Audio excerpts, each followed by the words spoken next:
Arratsaldeon guztioi, ongi etorriak. Kontraboterearen liburuaren azken orrialdiari baino horri berriari. Non gu geu ohi dugu gure historia idatzi. Isilean zein orroka, bakarka zein multzoka, lanean zein borrokan, tinta beltz zein gorriz, gogoz, gure presentzia, indarra eta esentzia igarriz. Gu geu garelako gizartea gorpuzten, elikatzen eta janzten duen ari eta hartazi, mailu eta egitai, irakasle, mediku, igeltsero, militante eta abeltzain.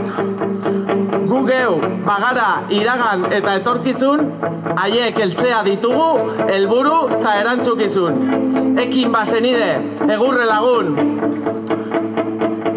Gu baikara mailu eta egitai, gu garelako tresna, gora langileria, gora kontraboterea